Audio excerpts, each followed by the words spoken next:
Here he comes. Jason is going to just say a few words on behalf of United Heartland Insurance Agencies.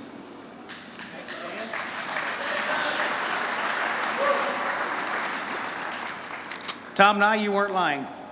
I need these every day. Good evening, and thank you for being here. First, I'd like to thank you for the opportunity to both say a few words about our organization and also to join in celebrating the vibrant city that we all live and work in. It's huge successes over the last few years and the very bright future that surely lies ahead. During 2022, United Heartland, we are celebrating our roots dating back 150 years here in Hamilton. We've marked that occasion by relocating our offices downtown to the old Elder Beerman building. I'm sure most of you are familiar with that, which is actually nearby where our original founders set up shop in 1872. Pretty cool history. We'd love to show you around sometime, so if you're ever downtown, swing by and knock on our door. We'd love to give you a quick tour. So, for those that have heard me speak in the past, you've heard me say a number of times that this is the most exciting time to be a citizen of Hamilton or a business owner in Hamilton. Hamilton is our home. Its citizens and businesses have been very good to us as an organization at United Heartland. And we want to continue to play a part in helping make it an even better home for all of us to grow our business and to continue to move here and build our great, great city. So join in with us at United Heartland and support your local shops and restaurants. Go to one of our many amazing parks. Ian, buy tickets at the fitness center, right? Please. It's fantastic. Go to a show. And even this weekend, we've got two big things going on downtown. We've got Operation Pumpkin, which is a huge event in our town. Get a Dora, walk across the bridge, and go to the Pumpkin Fall Crawl on Main, which is sure to be a huge success this weekend. So there's a lot to do, as you can see, in our hometown, and United Heartland is happy to be a part of this every day. So to close my quick statement here, I'm old enough to remember the bumper sticker in the 1980s that said, "Hamilton has it all," right? Now today, Hamilton has even more, and we are so proud to be a part of this. Thank you again, and have a great evening.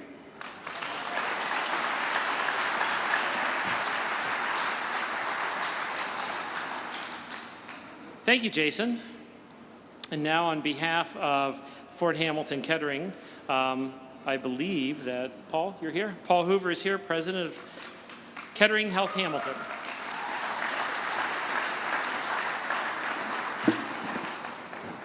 Well, hello. I thought I was coming to a rave and I had to check for a second, but I saw a few folks in suits and I knew I was in the right place. Thank you so much for having us here. My name is Paul Hoover. I have the distinct privilege of serving as the president at Kettering Health Hamilton. In case you don't know, we've been in Hamilton over 90 years, not quite as much as you, but we are proud to serve here. A quick story about Hamilton. I love Hamilton so much. In fact, I invited some of my friends to dinner and a show at the fitness center. I said, hey, come on down, we'll go to Hamilton, we'll go out to eat, and we'll have a great time. So we're at dinner at Tano's. We go over to the fitness center, and the wife of my colleague leans over and she goes, I thought we were coming to Hamilton. The musical. So needless to say, I had to buy tickets for the Hamilton show. But we had a great time. Shades of Bublé. Ian, thank you very much. The Fitness Center. At Kettering Health Hamilton, we get to welcome new life into this world, and sometimes we hold the hands of life of those when life ebbs away.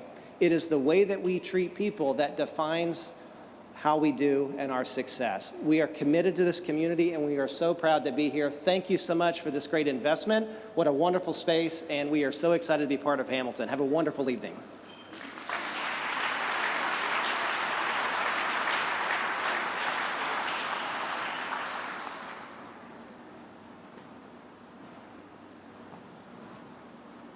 Good evening. My name is Pat Moeller, Mayor of Hamilton, and I'm really riding the wave right now. Really riding the wave right now.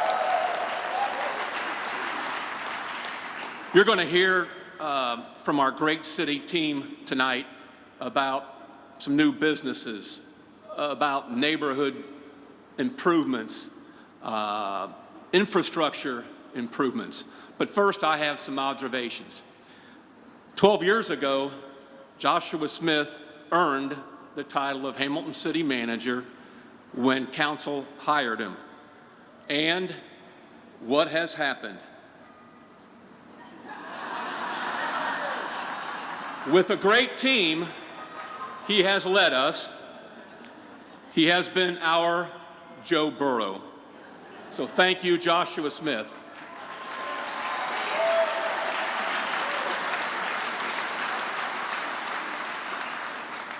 Sam Byler of Spooky Nook, at a recent 17-strong gathering at Markham Park, mentioned the importance of resiliency.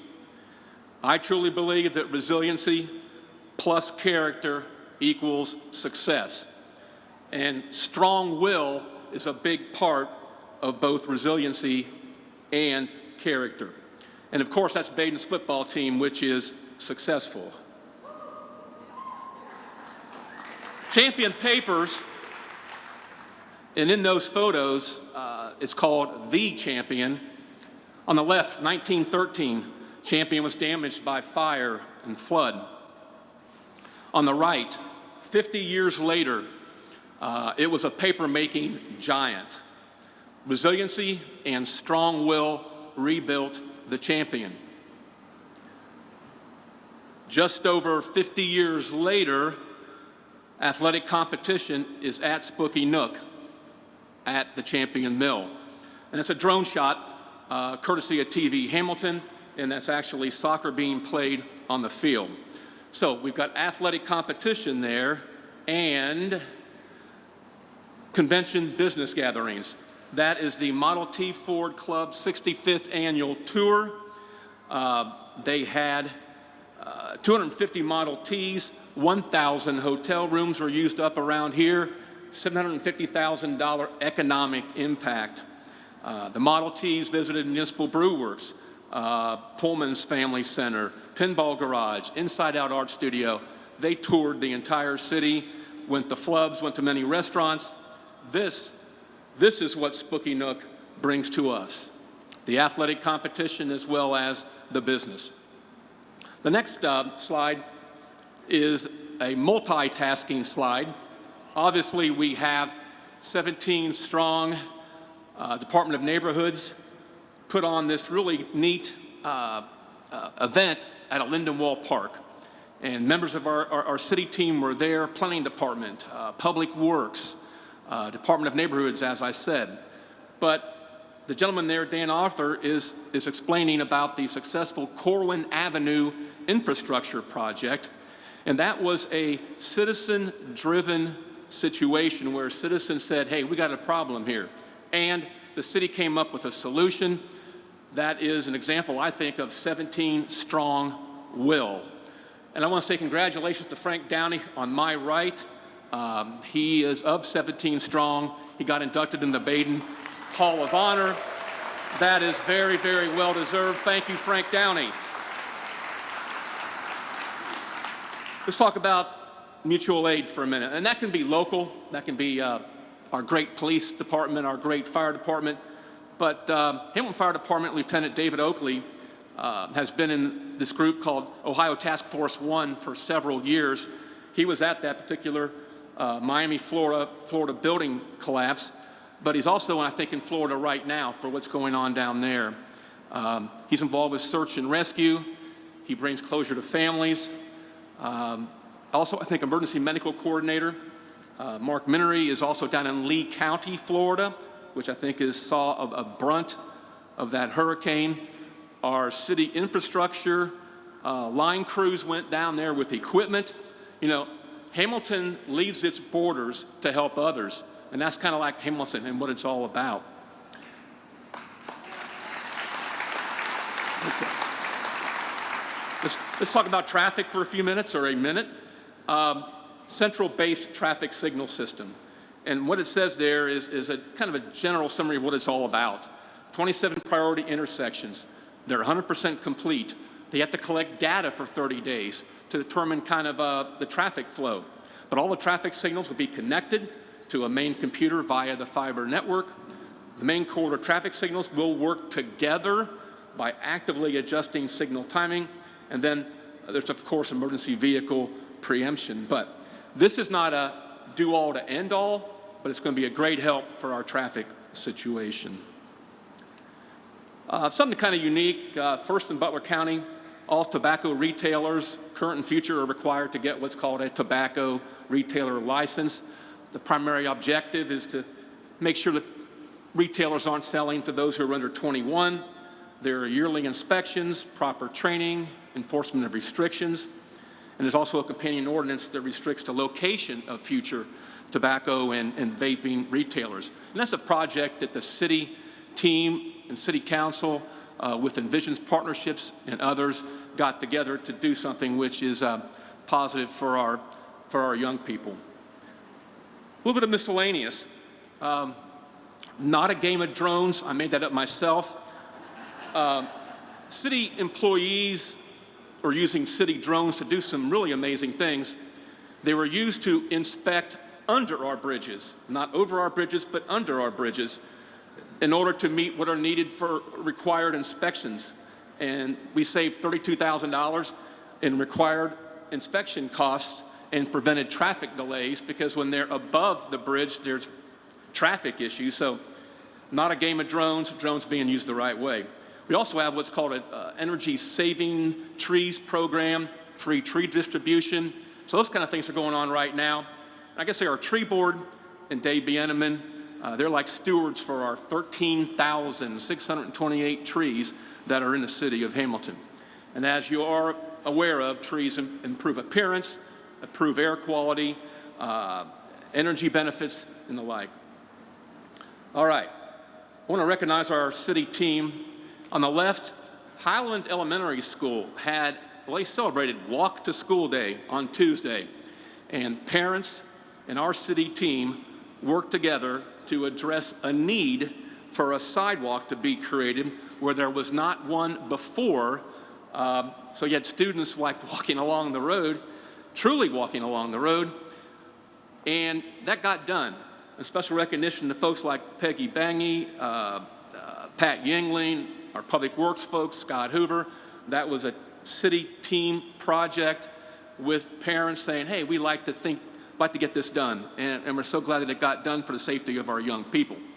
I want to recognize our Hamilton City Council members, Vice Mayor Michael Ryan, Council Member Eric Pullman, Council Member Carla Fear, Council Member Tim Knabb, Council Member Susan Vaughn. And then we had the gentleman on the right in that green shirt. That is Council Member Joel Lauer.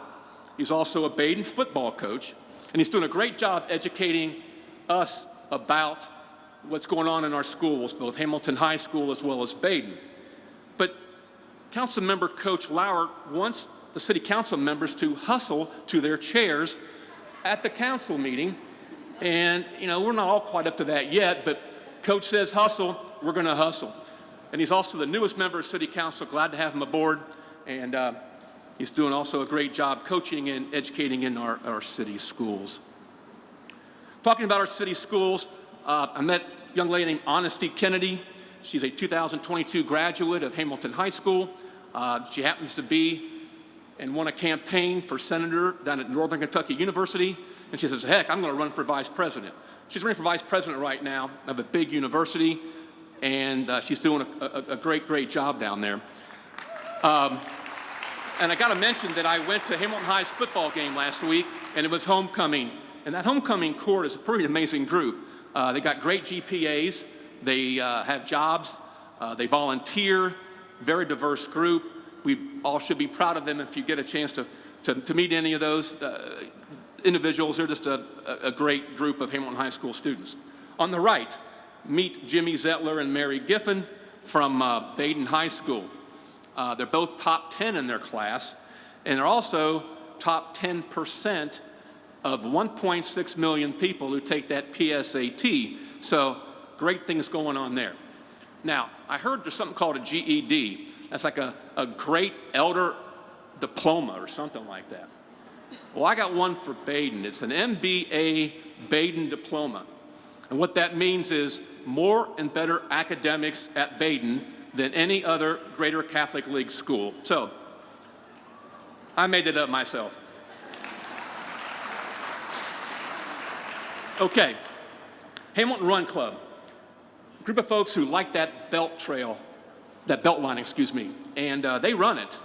But then they contacted the city saying, we run this, we use this, we want to volunteer to help clean it up. So on a quarterly basis, this group of super volunteers, and our city has super volunteers, they clean that up quarterly, and also thanks to the Hamilton High School cross-country team, because they are also helping. All right, this is kind of a fun one. Hamiltonian store. If you've not been, go. That's new, and it's all Hamilton. T-shirts, books about Hamilton, books written by Hamilton people, Hamilton glassware, and the like. And the sign across the top, if you can see that, is our town, our stories, our pride. And that is so refreshing to see. Also refreshing is Municipal Brew Works, in more ways than one. But Jim Goodman says, buy here or buy local. In a lot of ways, he is right. And I know he uses that expression, love and local. So, shop local, those are two great places.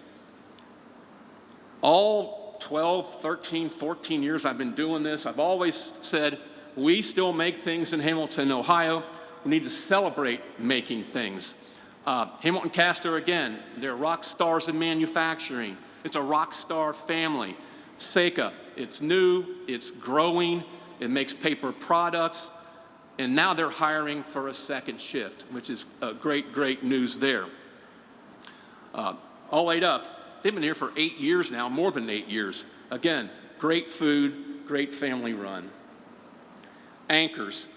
Everybody knows Markham Park is an anchor, for downtown.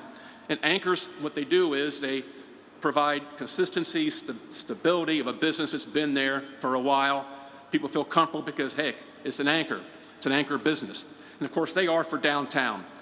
El Mariachi is one of the ones on the west side that I consider to be an anchor. Gina's is. And the place we are right now, thanks to Todd Helton, will be an anchor here on the west side. And we're so glad that he is developing this property here.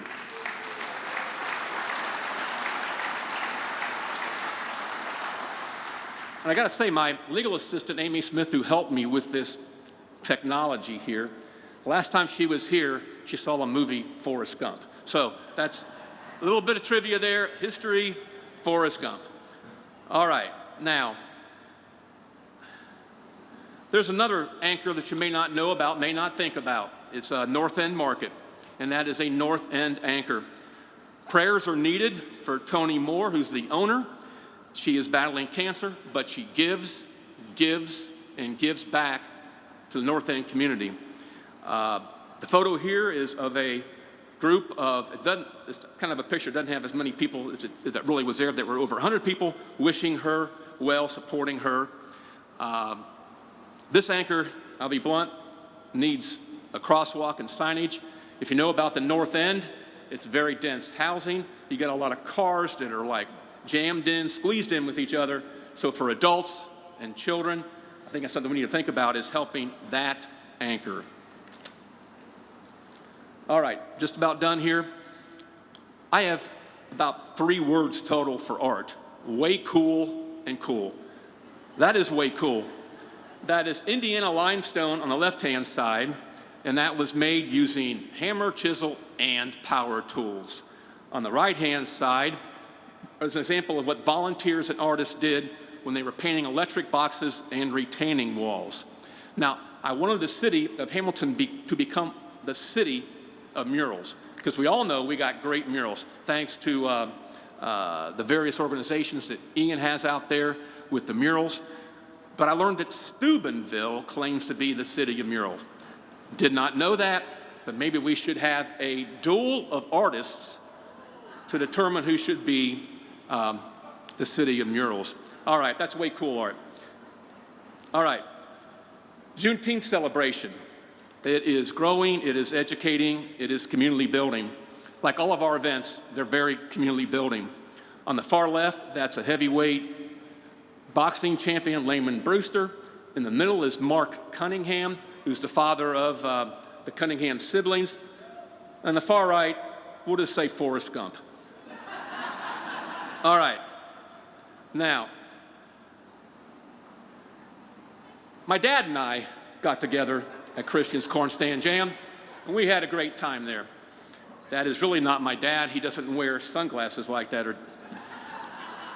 Just to be serious, every city, every village, every township has mental illness issues. I see it, I hear it, I see it in the legal business. Christian's Corn Stand Jam raises funds for mental health awareness in schools, funds for research, funds for local mental health agencies. And again, more great volunteers, and we all need to, in some way, put resources into substance abuse and mental illness issues. All right, you got to end with a quote, and maybe a couple other slides real quick. The difference between a successful person and others is not a lack of strength, not a lack of knowledge, but rather a lack of will. Hamilton has strong will. Joshua Smith and our city team have strong will. So, Vince Lombardi, I know Joshua probably loves that one because that's a Green Bay Packer. All right, I needed some advice. So for some advice, I talked with a business person who goes to the office every day in downtown Hamilton. Who is that? That's my dog. And he says to me, Pat, celebrate Hamilton, create memories, and leave your mark. My dog leaves a mark every day in Hamilton, Ohio, and myself or my assistant picks up that mark, but he is a great dog and he's great for the office and all my clients.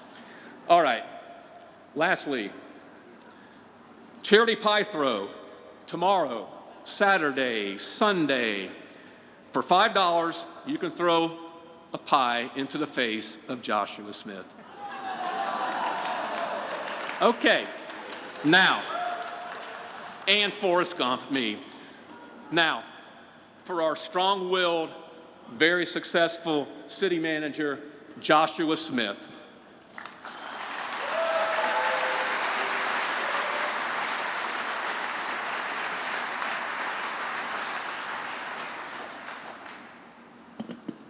Is Danny Crank still here? Yes, of course you're over there. So I always hope when I start that Danny Crank is in the front row, because that's typically what I focus on. I can see him. Then I feel like I'm free to say whatever I want. So there's like a spectrum in my mind. So you have Danny Crank on one end of that spectrum, and you have Steve Timmer, who's in the front on the other. So I'm going to speak about 2 minutes, and I'm going to get off the stage, because Steve is... he like reads everything. So no matter what I say, he'll know that I'm not telling the truth. So, darn you, Danny Crank. But, all right, so the mayor ended with a quote. I'm gonna start with a quote. I only have 5 slides. And this quote in particular, it'll tie into the next slide. But a man is great, and in this case, I'm thinking about a city, not because the city hasn't failed. A city is great because failure hasn't stopped it. And 2011, it was in October, I got the call. I can't remember if it was Mohawk Paper First or Smart Paper, but they both called within 24 hours of each other, and they closed. This photo was a photo I took from the auction, if you remember the auction that was held then in 2012.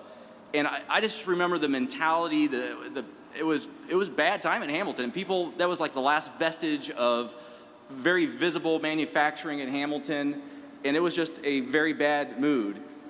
I took this next photo last Saturday, and that is MBW opening their second location in that same facility. And when you look, especially Councilman Vaughn, Dan Bates, Jim Goodman and his wife, I mean, look at the smile on their face and the energy that was coming out of that photo. But that is why we're always going to fail. I mean, failure is going to happen. It's how you rise up from that failure and you keep going. And this photo in particular, after looking at the one behind what it was and what the mentality of Hamilton was at that time to where it is today, it is a collection, it's a tapestry of really a lot of very small businesses. Now, small businesses help bring in more residents. They help bring in companies like 80 Acres. I see Mike Zelkin standing right there, the CEO of 80 Acres. It helps bring in places like Spooky Nook. But the foundation of any city is its people. And the foundation of the business community is always going to be your small businesses. And the fact that there's always going to be failure, but the mayor used the word resiliency, that is what's powerful. I know at State of the City addresses, we typically talk about what's coming and people get excited. I'm excited tonight because I'm not going to talk about what's coming, even now this is a graphic of investments. And of those stars, 7 of those stars represent a minimum of a $10 million investment. 2 of those stars represent a minimum of $75 million of investment. And 1 of those stars represents an investment over $250,000. And we could sit here and show you some slides and talk about that. But tonight, I think you get something better. For 13 consecutive annual State of the Cities, I've stood in front and I've talked to the crowd. But tonight, we're going to call up some of our staff, sort of a peek, if you will, behind the curtain of the people that really do the hard work. And if you are a city employee, would you just stand up for a second, please? I know we have a lot of you here in different areas tonight.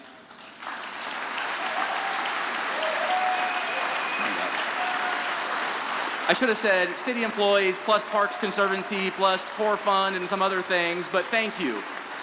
The employees are the engine that make the city run, and we are very fortunate today to have, I wasn't supposed to show you that one yet, to have these 3 individuals come up and talk about infrastructure, which is going to be Edwin Porter next. We have Mallory Greenham coming up to talk about our small businesses, and she will have a couple of announcements.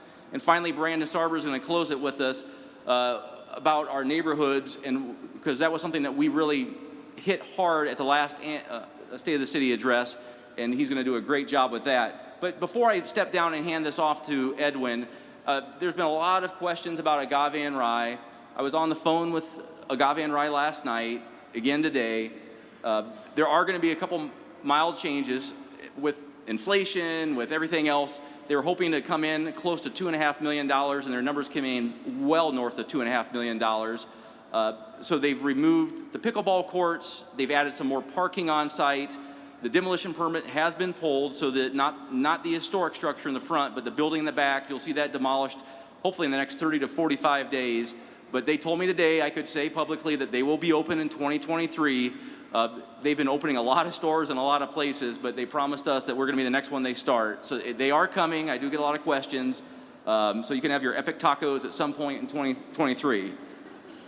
So back to this slide. With that, I'm going to ask Edwin Porter to come up, and he's going to kick us off with infrastructure. And there he is.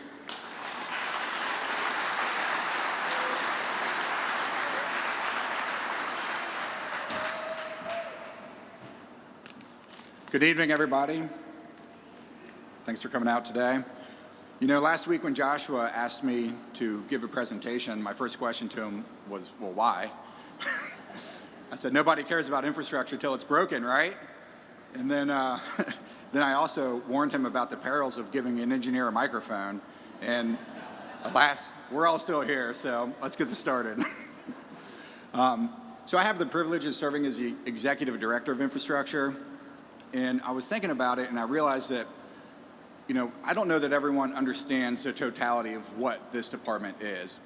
And so if you think about what makes up our department, it's the people. And we are 270 people. We are operators, we're maintenance staff, we're engineers, business analysts, customer service representatives, you know, line workers, electricians, safety professionals. There's an army of people that are working 24/7, 365, nights, holidays, weekends, in the midst of disaster, and they're all working to serve this community. And I think that's what's so important, is that our only focus in every decision that we make is what's best for the Hamilton community. And, you know, that's what makes Hamilton so unique. So we own and operate every single one of our utilities. So if you break that down a little bit, what does that mean? Well, we have 550 miles of roads in Hamilton. We have 1,700 miles of underground utilities. We have 700 miles of above ground electric distribution lines. And we have to maintain $1.5 billion with a B dollars of assets. That's the strength of Hamilton infrastructure. And in fact, Hamilton is the only city in the state of Ohio that has every single major utility. We own and operate water, wastewater, stormwater, natural gas, electric, and starting this year, we started to offer a commercial broadband offering for our businesses because they demanded it. And you know, the Department of Infrastructure, you know, we hear a lot from this community. I guess I should change these things. That's who we are. It's what we do.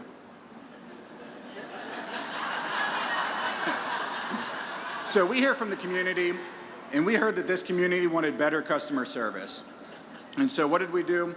We implemented several things. We implemented Google Pay, Apple Pay, Venmo, PayPal, text-to-phone. So Joshua, I know you keep saying the check's in the mail, but you can pull out your phone right now and pay that past due utility bill, okay?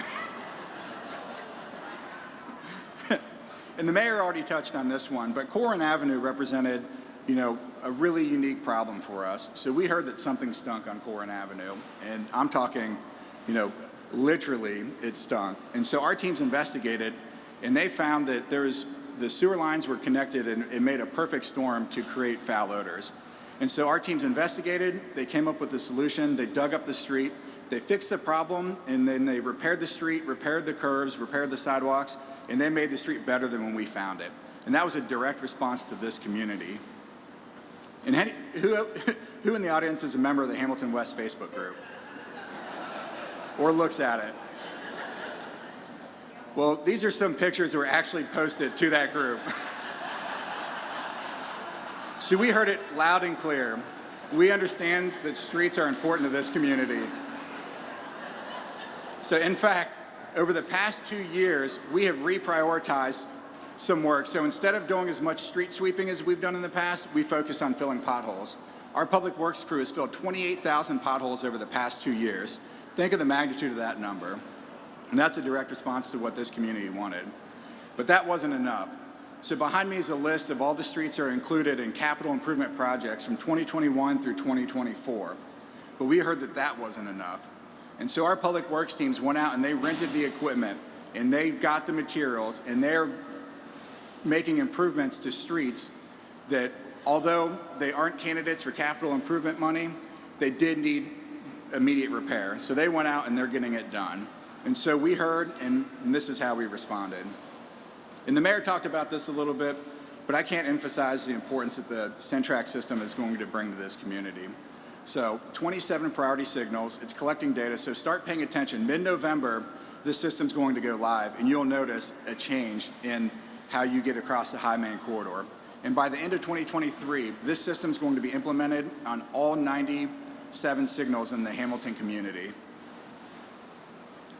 But we realize that traffic congestion isn't a short-term problem, it's a long-term problem. So this department heard that we need to come up with a long-term solution. That long-term solution is the North Hamilton Crossing project. So what this will be is a new bridge on the north side of the city and a grade-separated rail. So we're currently in the process of identifying the route and coming up with the funds to get this project started.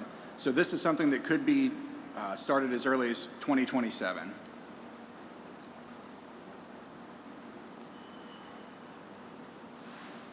But we heard that while reducing traffic congestion is important, it can't be at the expense of the safety of this community. So the Department of Infrastructure has been implementing safety improvements. We put a hawk crossing signal on Eaton Avenue. We put a hawk crossing signal on North B Street. And has anybody seen people try to cross on the north side of Main Street across the Park Avenue ramp?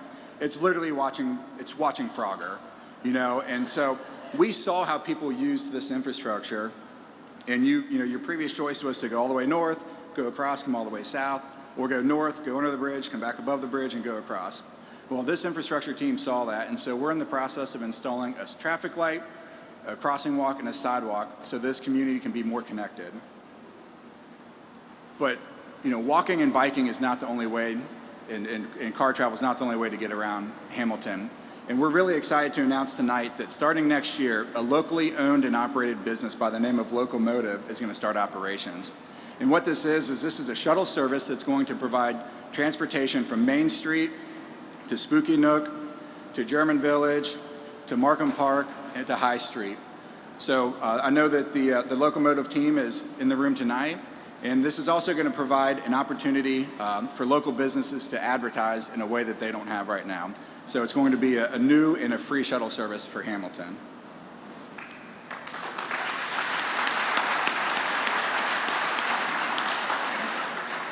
And these are some pictures I took walking down Martin Luther King Jr. Boulevard the other day. So we noticed that the Hamilton community is investing in all-electric vehicles. On the left is a Rivian truck, and on your right is a Tesla car.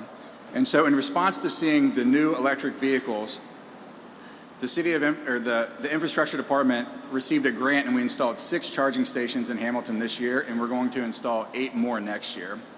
Tim Wardman asked me to put a picture of his Chevy Bolt in here, but I told him people wanted to see something cool, so I didn't.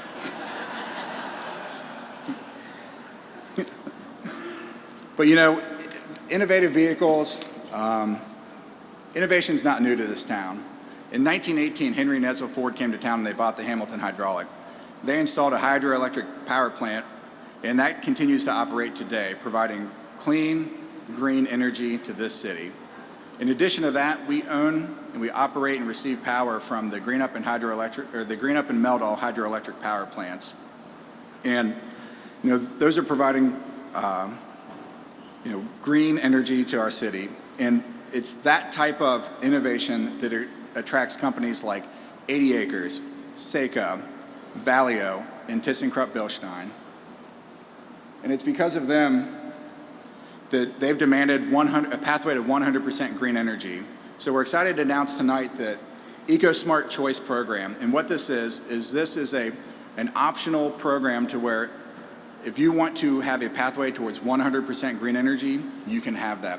So we're piloting this with our larger industrial customers this year, and we're hoping to roll it out to our residents next year.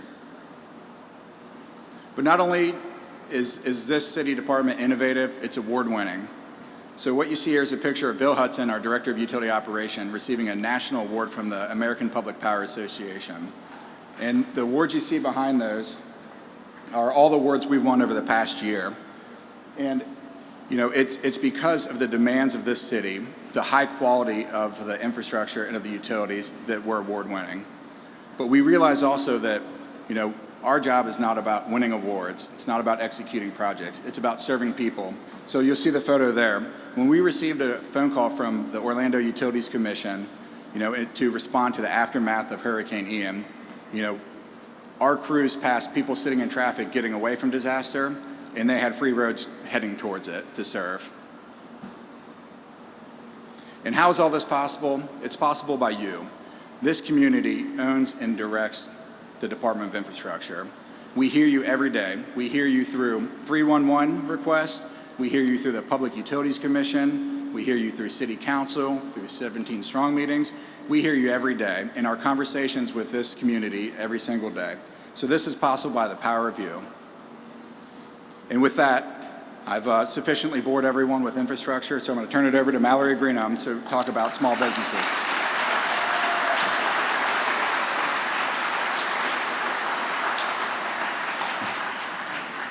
Hi. I think I'm going to have to move this down, so give me a second. I'm very short. Okay. Well, hello, everybody. Sorry, I'm not Joshua. He's somewhere.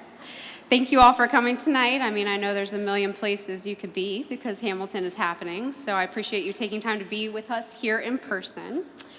When Joshua told me that I was going to be speaking at the State of the City address a couple hours ago, I left my body, then I came back in my body, and I said, well, what on earth am I going to say? Because you did a midterm State of the City address where you announced everything.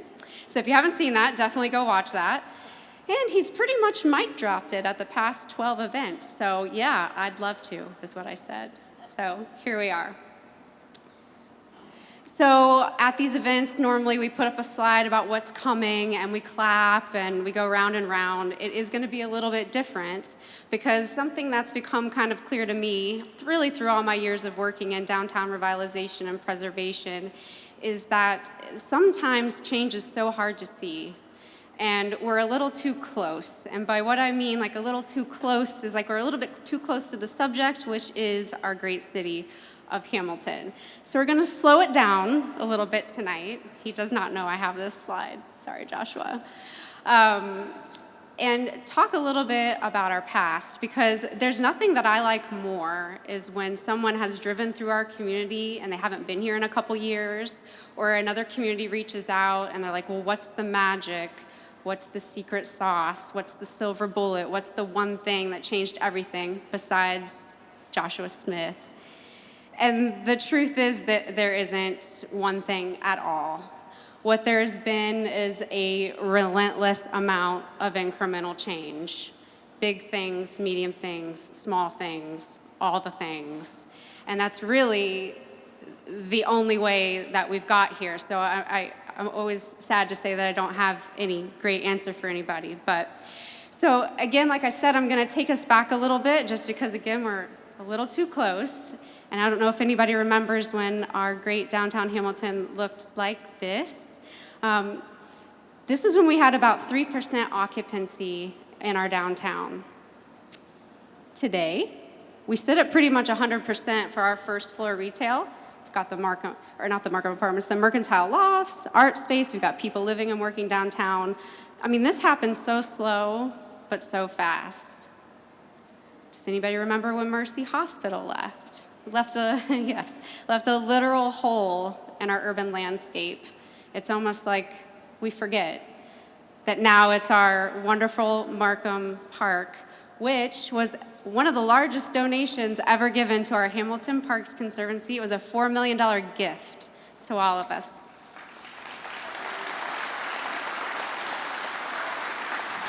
It really has been a gift, a place to have events, concerts, to mingle, to play Frisbee, to meet up with your friends, to take a Dora drink. Could imagine what Hamilton would be like without it. When I first started here at the City of Hamilton, I was in small business development. I was pushing and pulling, recruiting, and trying to make sure our existing businesses thrived. And I remember trying to talk people into opening businesses on Main Street at that time. And no one wanted to be maybe beyond the first or second block. Third block, fourth block, nope. This is the fifth block.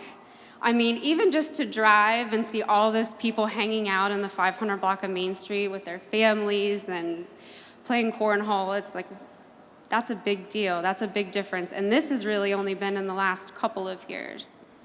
Again, it's slow and then it's fast. Ohio Casualty left us with 3 giant empty buildings in our urban core. What do you even begin to do with that? I mean, what kind of user has that many employees that they're going to occupy all 3 of those buildings? What do you do? And it was purchased by an out-of-state real estate company. But lucky for us, they have decided to invest in Hamilton. I don't know how many of you know this, but they've invested $20 million into these 3 buildings just in the last few years. Thank you, Audrey, for clapping for that.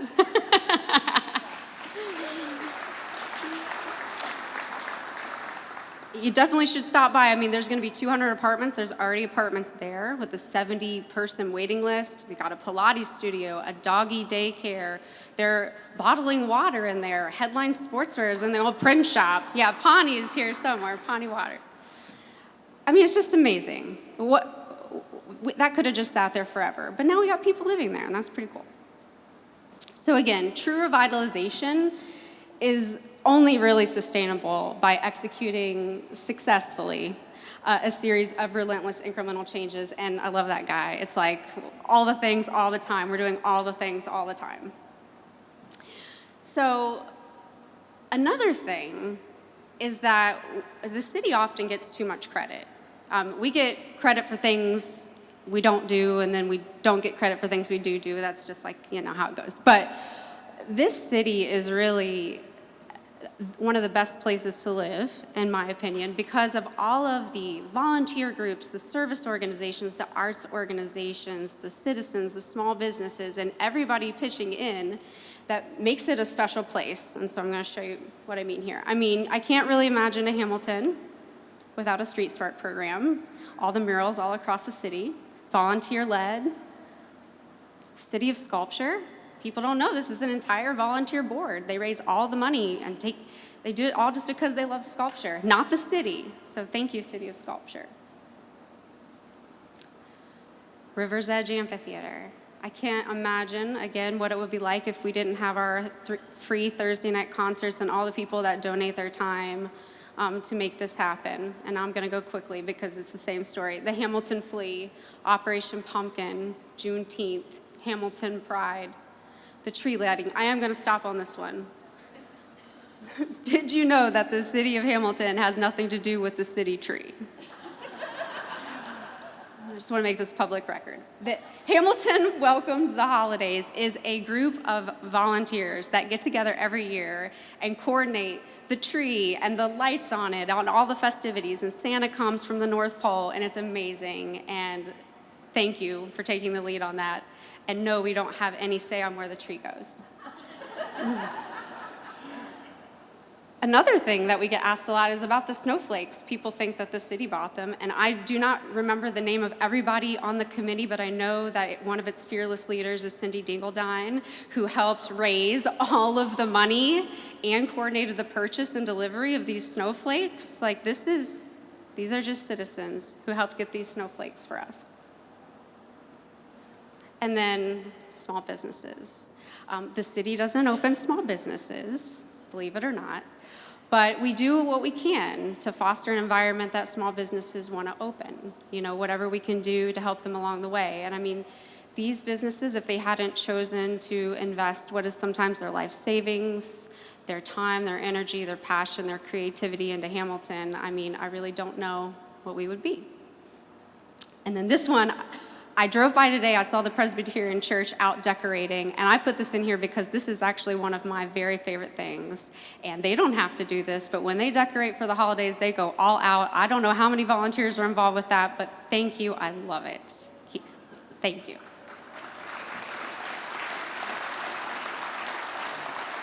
And then it's these really, really small things, and I talked about the things that you can't see or you notice something's different, but you don't really know what it is, and it's things like this, when the Young Professionals group got together and painted our faded bollard posts. I mean, something looks different, but you don't know what it is, or when someone pulls weeds out of a planter and puts in new plants, it's like, it's looking good, but I can't figure out what it is. And so thank you to everybody who gives their money, time, talents, energy, and volunteering for this community. You are what makes this cool. And so even with all of that, all the cool stuff I just talked about, my colleagues and I still hear stuff like this every day. I've even been at a ribbon cutting, like the Chamber of Commerce has their orange ribbon out, we've got the big scissors, and someone comes up to me and says, "This is never gonna happen." I said, well, I think it might happen. We're at the ribbon cutting today, so. But sometimes we're hard on ourselves. I channel my inner Leslie Knope and say, what I hear is people caring really loudly. And we love it when people care. And so I thought this was very appropriate for being in the movie theater, so we're going to change gears a little bit. I know we said we weren't going to do a lot of big announcements. We're going to do previews. I'm going to talk about a few things that have been approved. So our small businesses, we actually have 30 and more that we can't talk about yet that are coming soon to Hamilton in the next couple of years. We could go again slide by slide, but go back to the midterm State of the City where we talk about all of them. I mean, 30 small businesses coming to a community, that's a lot. But let's talk about some that are already here in Hamilton. Don't come at me for this list. This is not exhaustive. There are more. I stopped at 130. You couldn't read it after a while.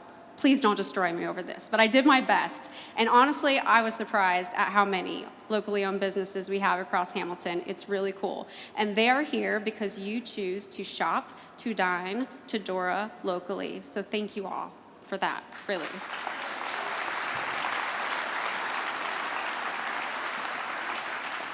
So we're getting to the new stuff, I promise. One of the things we're getting ready to launch downtown is our new pedestrian wayfinding program. We got to work with our good friends at Lemon Grenade on this. Thank you, Tommy. We have so much happening, so many businesses that we want to make sure that residents and visitors can get around town. Again, these are pedestrian-level kiosks. They're going to be all over our urban core. They're usually three-sided. One will tell you the district that you're in. It will be color-coded, and it'll have all the businesses. The other side will have a master map. It will tell you what could be across the bridge or around the corner, and it'll also tell you how long it's going to take to walk there. And then one panel is going to have special events. You can download the maps for a self-guided City of Sculpture tour, a Street Spark tour, or download the Explore Hamilton app. Our businesses will also have paper maps that they can give to people who are coming into town. So it's really cool. But even cooler is what community gets to announce the launch of 3 brand new urban core districts in one go. So this may be the first time you're hearing this, but the DORA and our community entertainment districts have been layered over this whole map to foster additional development in these areas. So we have our new district branded, it's not new, but the north end where the Beckett Paper redevelopment site will be, up along Heaton Street, picking up our friend at Stone Tavern. The MAC, or Maple Avenue corridor, where the historic train depot will be relocated and Aunt Brew House will be, and then Champion Canyon, or as Sam Byler likes to call it, the Canyon. It's for you, Sam. So call it what you want. But I think this is really cool, and there was probably going to be more, but we hope you will get out and about. Another thing coming soon, our historic Anthony Wayne Hotel. Sorry, we got someone crying here in the second row. Are you okay? Love ya. The Well House Hotel and the Tapestry Collection by Hilton. Can't wait to see this done. Now, I believe this is going to be a first look for most people. So this is an actual rendering of what the first floor of the former Second National Bank building is going to look like. This is where U.S. Bank was, 219 High Street. Well, we cannot announce who it is tonight, but what we can say is that the building will be 100% reoccupied from basement level all the way to the top. It's pretty cool. And that the first floor will be a restaurant, a full-service restaurant anchor tenant here. So we're really excited about that. Third Eye Brewing, I think I saw a Third Eye Brewing shirt around here somewhere. Oh, he's down there. We hear you're still on track to open in the first quarter of next year. Give and take, okay, yes. Still coming soon, but how cool is this? Out on Route 4, the former Pepsi bottling plant. It's going to be an amazing transformation. So, if I had to borrow one of Joshua's infamous crystal balls, and you asked me, oh, I wasn't supposed to say balls. Already did, sorry. And you asked me what I wanted to see or what I wanted to know in the next 3 to 5 years. I couldn't pick one thing. I came up with 2 things. And here's what I would want to know. I would want to know what the Pleasant Avenue corridor in Lindenwold, the commercial corridor, is going to look like with the renovation of the historic Schuler-Benioff Mill into 100 apartments and 10,000 square foot of retail space. I would want to know what the Raymer building looks like with the lights on, and it's currently under renovation now, so that could be happening sooner rather than later. It's going to be really exciting for Lindenwold. The second thing I would want to know is what the Martin Luther King Jr. Boulevard from Maple Avenue to Black Street looks like, because we're going to have the relocation of the historic train depot. We have the development opportunity at the corner of MLK and High Street. We have the Beckett Paper site that's being redeveloped into apartments and lofts. The future of the Cohen recycling site, yet to be named. And, we have our Hamilton power plant over there, too, that's primed for a cool redevelopment opportunity. So I think 3 to 5 years, you're going to see a massive amount of investment in this corridor, and I'm excited to see what it looks like. But we have to remember it's going to feel like it happens so slow and then so fast, and then we'll have to go back and look at pictures to remind us what it looked like. So everybody just hang on. It's going to be a wild 3 to 5 years. It's going to be the busiest that we've ever been. So I'm way over my 5 minutes, and Brandon's like, I know I'm way over 5 minutes. So I'm going to end with this. It's, what happened to us is not unique. What happened here in Hamilton, the shuttered up shops, the loss of manufacturing, the lack of foot traffic and investment.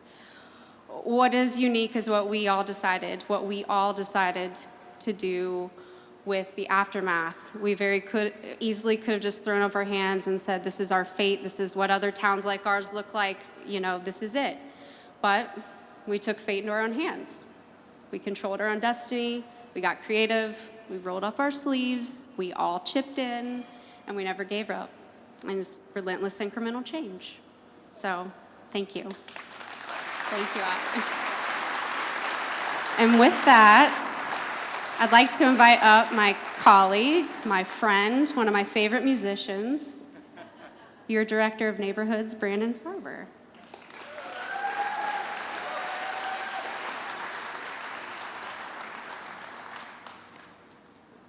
When Joshua asked me if I would speak at the State of the City about 20 minutes ago, my first thought was, God, I hope Danny Crank's not there. It's not because I don't like Danny Crank, it's because now I have the second best mustache in the room. But I still have more hair than my former Baden classmate Mitch Vokey over there, so. No, honestly, the thing that I really thought about was the last 12 years, nearly 12 years that I've worked for the city, how proud I am of how far we've come as an organization. The ability for us to work interdepartmentally and cooperatively has really been a great change. And to everyone who has spoken and all my city colleagues here today and not here, I'm glad we play for the same team. I'm so excited about the work that we get to do every day and what our future holds. But I can't talk about team culture without talking about the greatest team that I've ever been a part of. Some of them are right here in front of me, the Department of Neighborhoods. You see these people as soon as you walk into our building. You see them at every neighborhood meeting and event. And when I tell you these people bleed for this city, they do. And really, working constantly to build connections within neighborhoods, between neighborhoods, and from those residents back to City Hall. Missing one. Mr. Bob Batters. Where's Bob? He's the MVP of our team. I got to embarrass him because he's really shy. So Bob Batterson is our seasonal part-time guy who helps us with the cube. So not only is Bob out there doing cleanups and whatnot, but he's helping out at Movies in the Park and spending his retirement helping us clean up Hamilton. So thanks, Bob. Yes, please.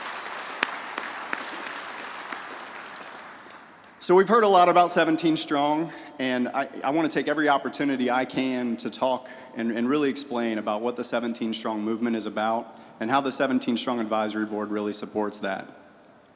At our fundamental level, the 17 Strong movement is about the fact that a more connected Hamilton is a stronger Hamilton, period, end of story. All the partners that help us with that, from the Hamilton Community Foundation, the Hamilton Parks Conservancy, the Hamilton Chamber of Commerce, Hamilton City Schools, Baden High School, and many more that I'm not going to remember. We couldn't do this without you. But the most important people to this movement are the members of the 17 Strong Advisory Board. These are 12 residents and the 3 council members who help to support that. If you're in the room, please stand up. Or a past board member. I see some past board members here too. Please stand up and be recognized. This is the hardest working board or committee, official board or committee that we have at the city. Some of the truest hearts, and the only board under council that is provided with annual funding to support connections and engagement within Hamilton neighborhoods. Amazing people. So I talked about connections, and what do I mean by connections? We're talking about connecting people to information, to resources, and to each other, and I'd like to tell just a couple stories about that. First, connecting to information. The My Hamilton 311 app, who's heard of it? Anybody got it on their phones? All right, thank you guys. This is the best way to get anything done in the city, I promise you. Whether it's potholes or streetlights that are out, properties in poor condition, tall grass and weeds, this is absolutely the best way to get anything done in the city that's non-emergency. Still call 911 for those. But many might not know that the city of Hamilton has less staff than we had over 12 years ago, before the Great Recession.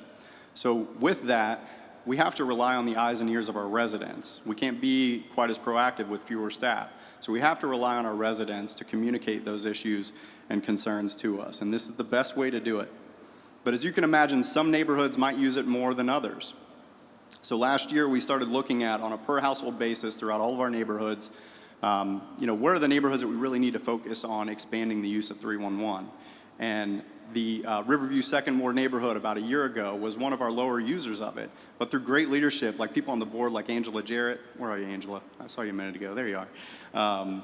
Other leaders in the community and meetings at SECA and on Grant Circle promoting the use. Over the last year, we were able to expand the use of this tool by 86%. It was the biggest improvement of any neighborhood, and that was really exceptional. So there's a QR code and I hope people are pulling out their phones and downloading it if you don't have it. Please encourage everyone to use that. We're also about connecting people to resources. We have a lot of microgrant programs and things like that through 17 Strong, but in 2018, Hamilton was one of 10 cities in the United States to be awarded the Love Your Block grant from Bloomberg Philanthropies. And that was for 2 years of funding, and 17 Strong has been able to keep that program up and running and continuing to refine that program over the years. And, what is Love Your Block? I should say that. So it's you and a few neighbors coming together to apply for some curb appeal improvements. And it's in recognition that the front porch and front yards of our homes are a critical place of connection in our neighborhoods. This is your face to your neighborhood. So we've had some great successes in different neighborhoods. This past year, we were in the Riverview neighborhood on the 200 block of Walnut and on the 500 block of North 7th Street in the North End. And it's always encouraging when residents from one project show up to another. It's neighbors helping neighbors. And shout out to the Big Blue football team who came to help us out there. And finally, it's about connecting people to each other. This is Billy Vaughn. And Billy lived next to a vacant lot in the Jefferson neighborhood. The Jefferson neighborhood was the only neighborhood in the city that did not have direct access to a city park. And, Billy did a great job of keeping that lot clean and making sure that kids had a place to play even before it was a park. But through the generosity of Frank and Joanne Fearman and the sheer will of Steve Timmer, who sits in front of me here, we were able to finish Jefferson Park. And Billy continued to stay active in all 4'10" of her running off bad activity in the park and keeping that clean. Billy got continually and more active in the neighborhood, largely through her daughter, Carol Combs. If you don't know Carol Combs, she's one of my all-time favorite Hamiltonians. I wish she was here tonight so I could embarrass her. They know Carol. All right, for Carol, please. She's an impressive woman. But Billy passed about a month ago. And for those of us, and there are a few of us who were at her funeral in the room, it was a recurring theme from the people who spoke about Billy that in the last handful of years of her life, finding community, working on the Jefferson Alliance, and working on 17 Strong really brought a lot of meaning to her life. And if you knew Billy's warmth, you miss her like we do.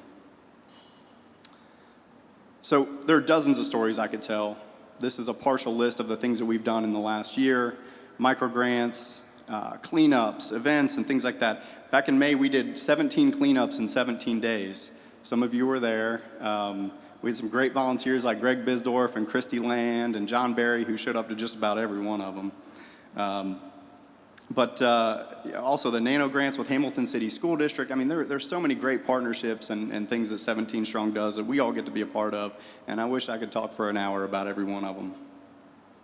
But I do want to reiterate as I'm closing that what we're about is connections, and firmly believing that a more connected Hamilton is a stronger Hamilton. Many ways in which we could fail. Mallory had those quotes up there. We hear these and more at neighborhood meetings. We could go on the Hamilton West Facebook group and maybe see a couple of these. And we can add to this list. But I promise you, there is only one way in which we succeed, and I really believe this in my heart. You see, humans did not become the dominant species on planet Earth because we are the biggest, the strongest, or have the sharpest teeth. We did so because we evolved to work together to solve problems. None of the people I've talked about and none of the people in this room are single-handedly solving hunger, ridding the world of disease, but collectively raising a city. As the shirts say, we is greater than me.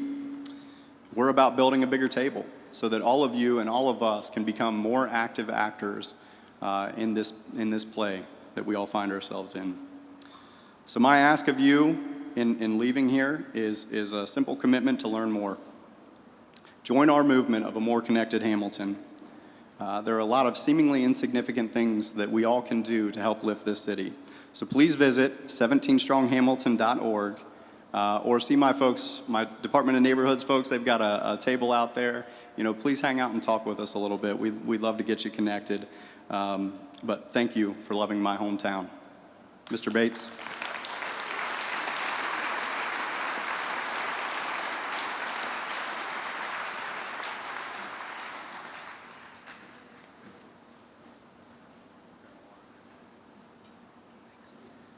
Well, it wasn't my hometown, but it is now. And as Mallory said, I couldn't be prouder or happier to live in Hamilton, Ohio. As you know, I'm a transplant from the East Coast. I've lived in Philadelphia and New York. And coming to Hamilton is the best thing I ever did, personally and professionally. So, and tonight you can see why. What an exciting time to be in Hamilton. So thank you all for attending the State of the City. Mark your calendars for next year. On October 5th, 2023 will be the next big State of the City. And I also want to thank the Chamber's Centennial sponsors, Auto Express of Hamilton, Business Breakthrough Advisors, Barclays, Butler Tech, the City of Hamilton, First Financial Bank, Kettering Health Hamilton, and Mercy Health Fairfield Hospital. I also want to specifically thank our event sponsors tonight, our presenting sponsor, Kettering Health Hamilton, and our sponsor, United Heartland Insurance Agencies. Thank you for joining us. The bars are still open, and there are still plenty of hors d'oeuvres, so stay, enjoy, network. Thank you for attending.